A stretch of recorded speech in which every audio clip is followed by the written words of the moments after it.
We're on the afternoon break in the questioning of Mike Dell, the former Detective Chief Inspector of the Special Demonstration Squad between July 2001 and May 2005. I am not alone. I am joined off screen by Alison from Police Spies Out of Lives. Hello, Tom. Hello. We've been listening to more questions from Mike Dell. A lot of it has centered, we started off with some stuff about Jason Bishop and his involvement in the Disarm Dicey campaign. And then it went and looked at Carlos Saraki and the discrepancy between what Carlos Saraki said to the inquiry and what Mike Dell is now currently claiming in terms of when he knew that Carlos Saraki was in a relationship, how many women who Carlos Saraki confessed to deceiving, and the actions that Mike Dell did or rather didn't take in terms of monitoring him, particularly with the authorizations, these trips to Italy. Yeah. What have you made of what he's had to say? Well, if I'm honest, please. I've struggled to keep awake after lunch. I can't bear him. He's awful, yes. I really can't bear him. And I thought at the beginning when I first I missed some of yesterday. I thought, oh, well, at least he sort of speaks. At least he speaks. Yes, it's a low bar. It's a very low bar, but he does say stuff. But actually, he's so smug. And he keeps saying, well, I felt smug back then when he worked out about Thompson. But he's so smug and he's so self-satisfied and self-congratulatory and so unable. I mean, I don't know what, I'm not surprised, but just it's another one who just doesn't reflect honestly on anything. And when asked about Steve Beals, Steve Beals, Executive Constable, being in Italy with Lindsay and or Donna, right? Was he with both of them? So with Lindsay. So he was on the first trip to which was supposedly to Venice, Verona, and Treviso to meet activists, but in fact was just to Venice on a romantic trip with Lindsay. He was the cover officer on that trip, and I think he was the cover officer on the second trip as well. I thought he was as well. Yeah, so that was to Florence. And when he's asked a question about it, he does what Lambert does a bit, actually. He just answers something else. Yes. So he was asked, like, well, Sarah Hemingway gave Lindsay's evidence that Carlo took a phone call and he went off to take a 5-minute phone call. And then she came back to his side and she heard him say, yeah, she's a bit pissed off. And she interpreted that as him speaking afterwards when it all came out, speaking to his handler. And then Dell goes on, starts talking about Man City. Yeah, like, well, what we do is get them, say we're going to phone them, talk about the football, and then they're going to say to their target, no, that was just my mate phoning about my season ticket at Man City. What's that got to do with anything? That was not what you were asked. And by the time they've answered that, the actual question sometimes gets a bit lost. So, yeah, I mean, and the idea as well that, that this unit were not aware that this had been going on for years is not credible at all. And the idea, and then he says the other thing he says, and I'm compared to you and compared to Helen and the lawyers, I'm barely listening. Do you know what I mean? I'm barely listening, and yet even I have noticed that earlier on, or yesterday, or this morning, God knows when, he said something about like. It was too expensive to have surveillance on Thompson because they were asking, look, you were watching Thompson because you think he was doing something dodgy with this scam, Operation Lime. Why weren't you watching him to see if he was having a relationship? Why didn't you see that? No, we couldn't. It would have been too intrusive. We couldn't have put surveillance on our officers. And now he's just said, well, we're special branch. It's what our day job is. I mean, we can survey anyone.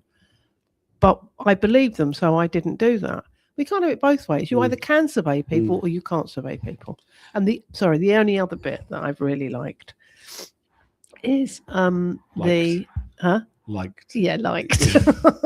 Because I haven't understood half of what he's talking about. Operation Lime, I think I did tweet this. Operation Lime was like watching Line of Duty. I don't know what they were talking about half the time. It's like Gail Vella. Who's who? What's happened? I didn't follow any of that. Found that. Anyway, the lawyers have explained it to me in the interval. But no, the idea that the database collated by Special Branch, with the example of Emily Apple, was so that if you were arrested, they can see that you've got a child, and then they can tell the arresting officer, go in there later in the day, not when she's feeding the child. What are you talking about? Quite insane. I mean, it was. I mean, that was a particular bit where we were shown the Jason Bishop's report about the birth of Emily Apple's child. It records the name of the child, the date of birth. And he said, this was a mistake. This was a mistake to be recorded. And so, well, would this count as, sort of the realities of life that would go into a file? Oh, yes, probably. And it's like he'd said it was incorrect. It shouldn't have been recorded. Yet then he went on to justify it. Unnecessary. But I mean, he found it so difficult to admit that he was wrong about something. Nothing he's been wrong about. Well, having said that, I think because he did talk earlier on about he couldn't make a judgment about something because he wasn't able to see the overall strategy. So this is somebody, it seems to me, who likes to consider himself a strategic thinker. And he's watched a lot of the inquiry. He'd seen that image of Thompson later with Tony Blair. He's obviously followed some of, maybe you're following now. Later, Mike. Maybe you'll be following this later. Hi. But you're coming across really badly, by the way. But he's obviously a strategist. He thinks of himself as a strategist. And his strategy, I think, has been, I'll be the fall guy for the incompetence. I'm gonna claim at best, accuse me of incompetence. It's cock up, not conspiracy. And that's his position. That's his strategy, which is, it's not great from his point of view. It doesn't look great, but it's not as bad as it could be. It's not like proper sinister cover up. And the truth is, I think, that it's both. Yes. Absolutely. I mean, he's tried to take some sort of moral position, so it's somehow sort of ethical. He's used terms like informed consent and bodily autonomy, but only in relation to the activists, not the members of the public, of course. Yeah, not the person on the horticultural course. Yes, I mean, insane. I mean, absolutely, totally. He's trying to take the moral high ground and say he's made mistakes and really go on and on about the one thing that he did do, which he's very proud of, which was to recognise that Thompson was a wrong 'un. And he keeps talking about these excellent officers. I'd quite like to know who he means. He obviously means HN3. Jason Bishop is obviously one of his excellent ones. Well, then he wanted to end his deployment early. So right, and Jackie Anderson, who he's got loads of problems with, but so she wasn't so excellent. So, but I mean, all we've got is the other officers. The 3 ethnic minority officers he spoke about yesterday, the other closed officers that we're not allowed to know about. They were all excellent. We can only presume. How does he know? Because he doesn't know. He thought the other ones were excellent until we pointed out that they weren't. Well, quite. Yeah, absolutely. He's one of the few things he did. He admitted he might have been mistaken on, which was the only time he actually said it. He admitted he was mistaken. Was finally after about 5 or 6 times of asking that, where he suggested that Emily Apple's evidence to the for her arrest at the Grosvenor Hotel was fabricated. And he said, "Oh well, it was fabricated. She was saying that she wasn't guilty." And it took him a long time to go on that there's no suggestion from anybody, including the undercover officer, there was anything fabricated. And he said, well, he might have been mistaken. But I mean, that was like getting blood from a stone. And I nearly fainted when he admitted it. Yeah, I think that might have been the bit where I had my head on the desk at the back of the class. Yeah, well, I mean, and also, I mean, it is. Somebody said to me a while ago about this, and it is coming to fruition. The most interesting bits will be, and now are, that tension between what the officers say and what the managers say, and throwing each other under that bus as fast as they can. Yeah. And then sometimes, like, I mean, I don't know the extent to which this is conspiracy or cock up.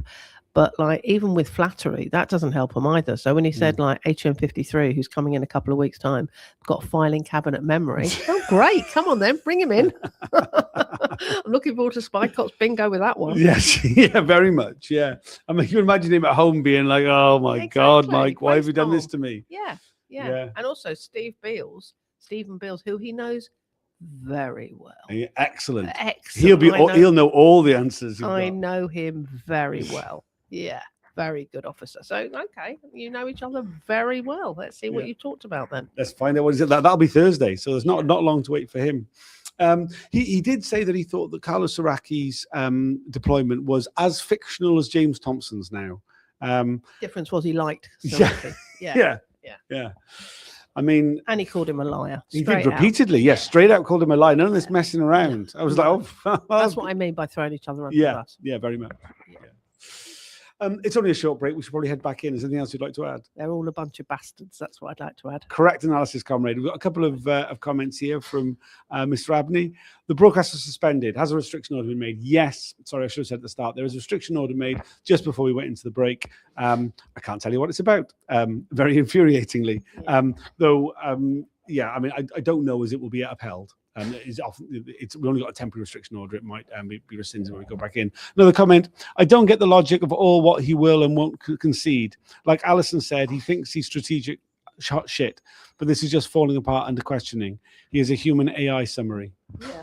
I mean, the other thing that no one's asked on the chat, but really I need to mention, please. The Wolf of Truth is in the other room, and he hasn't come in here today.